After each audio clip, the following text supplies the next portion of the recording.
Hello friends, मैं संजीव तिवारी आपका एक बार फिर स्वागत करता हूं आपके अपने चैनल उत्थान द राइजिंग पर।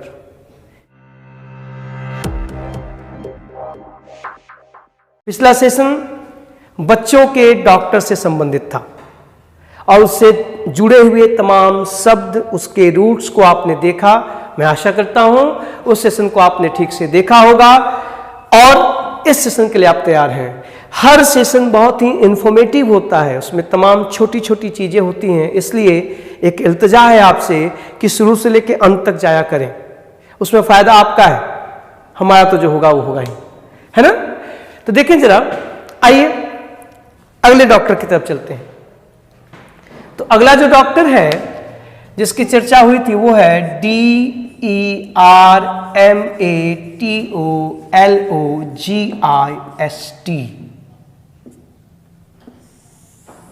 डर्मेटोलॉजिस्ट। क्या है? डर्मेटोलॉजिस्ट। साउंड ध्यान से सुनिएगा, डर्मेटोलॉजिस्ट मत बोलिएगा, डर्मेटोलॉजिस्ट।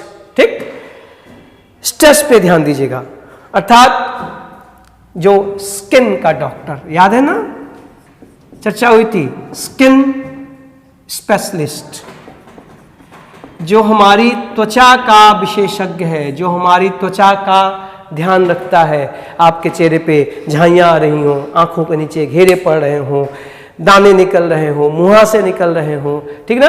गोरा दिखना सबका सगल है, भारत में सबकी इच्छा होती है। उसके लिए आप जिस डॉक्टर के पास जाते हैं जो आपके चेहरे को खूबसूरत बनाता है, तमाम लोग प्लास्टिक सर्जरी करवाते हैं, तमाम चीज़ें करवाकर अपने को सुंदर बनाने की कोशिश करते हैं, स्वस्थ रखने की कोशिश करते हैं, आकर्षक दिखने के लिए कोशिश करते हैं। ये सारी चीज़ें करने के लिए आपकी जो सहायता करता है उसे हम क्या कहते हैं? डर्मेटोलॉजिस्ट। ठीक, आइए तोड़ के देखते हैं कि कहाँ तक सही है इसका मतलब स्किन स्पेशलिस्ट होता है। तो तोड़िए। तो ये भी ग्रीक रूट से निकला हुआ शब्द है। ग्रीक भाषा में जो एक शब्द है DERMA, डर्मा मीन्स स्किन। आज के बाद जहां भी आप डर्म देखें, डर्मा देखें, डर्मी देखें, समझ जाइए कि स्किन की बात हो रही है। गर्मियां आ रही हैं, अब लोग खरीदेंगे, टेलीविजन पे बड़े बड़े एड्स आएंगे, डर्मी कूल पाउडर ना, ठंडा ठंडा कूल कूल, उसमें कोई डर्मी होता है क्योंकि वो स्किन पे लगता है। ठीक, तो डर्मा मीन्स स्किन, और इसमें जो दूसरा शब्द है वो है लॉगस। लॉगस मीन्स साइंस अथवा स्टडी। इस रूट से आप बहुत अच्छे से परिचित हो चुके हैं। और तीसरा शब्द है इस्ट, मीन्स बताया था मैंने, वह जो, ही अथवा सी हु, वह जो अध्ययन करता है, जानता है विज्ञान किसका? स्किन का, उसे हम क्या कहते हैं? डर्मेटोलॉजिस्ट। डर्मेटोलॉजिस्ट, त्वचा रोग विशेषज्ञ सामने है आपके। अब जाहिर सी बात है आप इनकी स्पेशलिटी की बात करेंगे तो जो डर्मेटोलॉजिस्ट होगा वो किसका एक्सपर्ट होगा? डर्मेटोलॉजी, वो डर्मेटोलॉजी का एक्सपर्ट होगा। और इसका एडजेक्टिव क्या बनेगा? डर्मेटोलॉजिकल। डर्मेटोलॉजिकल, ये देखिए, डर्मेटोलॉजिकल, त्वचा से संबंधित समस्याएं, डर्मेटोलॉजिकल प्रॉब्लम बोलो। और उसका साइंस, उसकी स्पेशलिटी डर्मेटोलॉजी, और उसको जानने वाला एक्सपर्ट डर्मेटोलॉजिस्ट। तो डर्मेटोलॉजिस्ट, डर्मेटोलॉजी, डर्मेटोलॉजिकल, ये सारे शब्द किस रूट से निकले? ग्रीक के डर्मा से। Derma means skin. तो आज के बाद त्वचा संबंधी समस्याओं के लिए आपको कुछ जानना हो तो आप किसका अध्ययन करेंगे? डर्मेटोलॉजी का। वो समस्याएं क्या कहलाएंगी?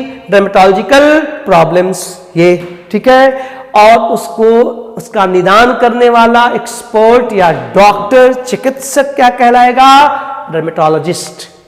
ओके, आइए जरा अब थोड़ा सा रिलेटेड वर्ड्स को देखा जाए। और ये तो रिलेटेड वर्ड्स थे ही, और क्या क्या बन सकता है?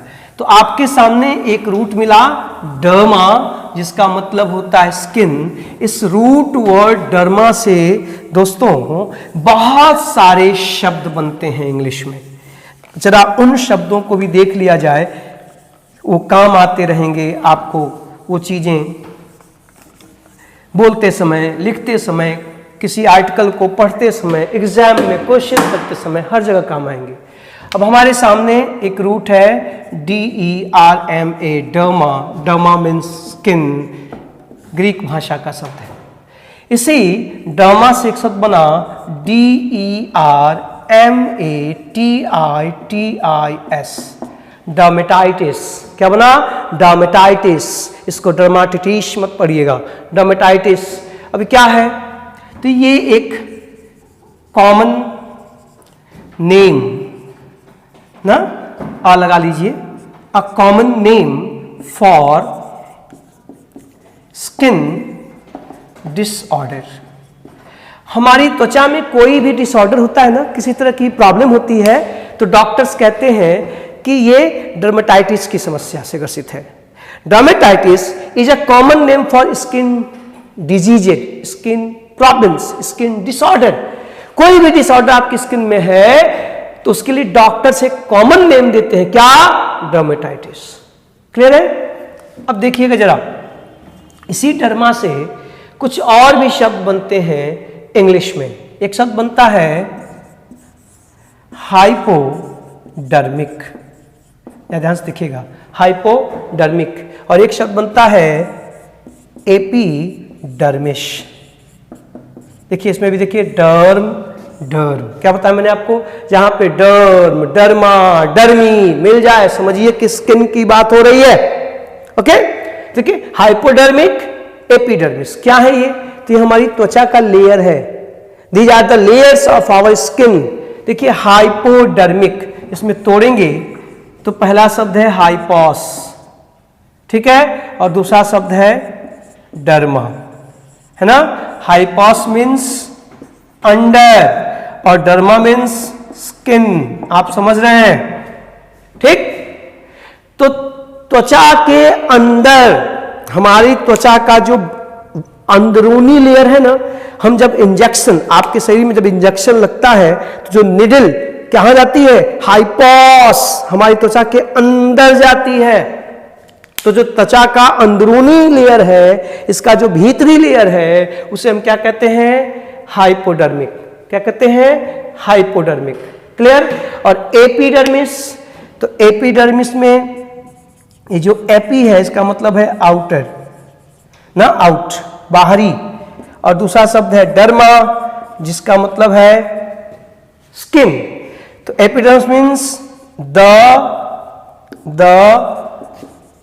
Outer most layer of skin.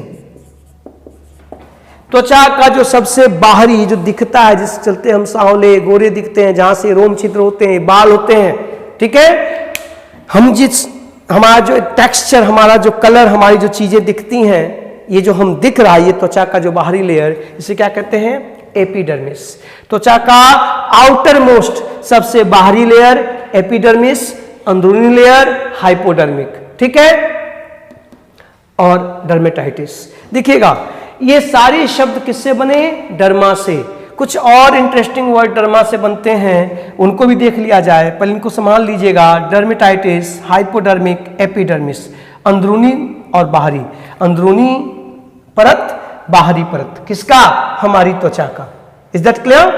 देखिएगा जरा, कुछ और वर्ड्स लीजिए जो इस डर्मा से बनते हैं, जिनको आपको जानना चाहिए, जो परीक्षाओं में हमेशा आपसे पूछे जाते हैं, पूछे जाएंगे। तो आप, और परीक्षाओं के अलावा हमारे सामान्य बुद्धि और ज्ञान के लिए भी इन शब्दों को जानना जरूरी है। इसी डर्मा से शब्द बना TAXITERMIST, टैक्सीडर्मिस्ट। टैक्सीडर्मिस्ट, इस्ट लग गया मतलब किसी चीज का विशेषज्ञ, ये चर्चा हो चुकी है। तो टैक्सीडर्मी क्या है? Who collects and stuffs animal skin. आई बात समझ में? चमड़े का व्यापारी, जो लोग पशुओं की खाल को इकट्ठा करके उनसे चीजें बनाते हैं, जूते, बैग्स वगैरह जो बनाते हैं। तो जो चमड़े का व्यापारी होता है, जो चमड़े का व्यापार करता है, जो स्किन का व्यापार करता है, किसके स्किन का? पशुओं के स्किन का, उनकी खाल को उतारता है, उन्हें इकट्ठा करता है, उनसे चीजें बनाता है, उसे हम क्या कहते हैं? टैक्सीडर्मिस्ट। क्लियर है? यही वो लोग हैं जो हमारे जूते, हमारे बैग, हमारी बेल्ट बनाकर हम तक पहुंचाते हैं, उन्हें टैक्सीडर्मिस्ट कहते हैं। पशुओं के खाल का व्यापारी, उनका बिजनेस करने वाला व्यक्ति क्या कहलाता है? टैक्सीडर्मिस्ट। तो फिर इस आदमी की स्पेशलिटी क्या कहलाएगी दोस्त? टैक्सीडर्मी। बहुत बार एग्जाम में आ चुका है, कई बार आ चुका है, संभालिएगा। टैक्सीडर्मी इसकी स्पेशलिटी। पशु मतलब ये हैबिट है, पशुओं की खाल का व्यापार करना, उन्हें इकट्ठा करना, टैक्सीडर्मी कहलाएगा। और ऐसा करने वाला शख्स टैक्सीडर्मिस्ट कहलाएगा। क्लियर है? ध्यान रखिएगा, इस डर्मा से ये सारे शब्द बन रहे हैं। इसी डर्मा से कुछ और शब्द भी बनते हैं, इनको मिटा दो। देखिएगा जरा, संभालते रहिएगा, स्क्रीनशॉट लेते रहिएगा, नोट करते रहिएगा सूचनाओं को आप अपने हिसाब से। अब देखें जरा, तो टैक्सीडर्मिस्ट इसी से बना। इसी से एक वर्ड बनता है, वो वर्ड है पैकीडर्म, PACHYDERM, पैकीडर्म। ये शब्द भी डर्मा से, देखिए डर्म लगा हुआ है, जहां डर्म हो, डर्मी हो, डर्मा हो, समझ जाओ स्किन है। पैकीडर्म क्या है ये है animals with excessively thick skin, ऐसे जानवर जिनकी खाल बहुत मोटी होती है। मोटी खाल वाले जानवरों को क्या कहते हैं? पैकीडर्म। सुना आपने? पैकीडर्म। ऐसे पशु जिनकी खाल बहुत मोटी होती है, जैसे उदाहरण के लिए एलिफेंट, जैसे हिप्पोपोटामस। हिप्पोपोटामस, ये इनकी स्पेलिंग्स भी बहुत पूछी जाती है एग्जाम में हिप्पोपोटामस की। जैसे राइनोसेरस, राइनोसेरस स्पेलिंग पे ध्यान दीजिएगा। हाथी, दरियाई घोड़ा और गैंडा, राइनोसेरस, ये सब की स्पेलिंग कई बार पूछी गई है। हिप्पोपोटामस की, राइनोसेरस की स्पेलिंग पे ध्यान दीजिएगा। ये सब क्या है? तो ये मोटी खाल वाले जानवर हैं, इनकी खाल बहुत मोटी होती है, बहुत ज्यादा। तो इनको एक वर्ड में, हाथी को, दरियाई घोड़े को, राइनोसेरस को आप क्या कहेंगे? पैकीडर्म कहेंगे। इसमें भी देखिए डर्मा आया है। क्लियर? तो ये था डर्मा रूट से बनने वाले शब्द जो आप तक पहुंचा। आप सेशन को ध्यान से देखें, अच्छे से चीजों पे ध्यान दें और फिर अपनी राय भी प्रकट करें। हम लोगों ने अब तक गायनेकोलॉजिस्ट, ऑब्स्टेट्रिशियन, पीडियाट्रिशियन और डर्मेटोलॉजिस्ट, ये 4 डॉक्टर्स देखे और इन चारों डॉक्टर्स की पीछे की कहानी, उनका रूट, उनसे बनने वाले अन्य शब्दों को देखा। मैं आशा करता हूं कि आपका ये चैनल आप तक ऐसी जानकारियां पहुंचा रहा है जो आपके लिए लाभदायक है। ऐसा है तो इसे अधिक से अधिक लोगों तक पहुंचाने की कोशिश करें और अपनी राय हम तक पहुंचाने की कोशिश करें। I am always there in my humble way, ये आपसे प्रॉमिस है। चर्चा जारी रहेगी। नेक्स्ट सेशन में किसी और डॉक्टर के बारे में जानेंगे। Thank you.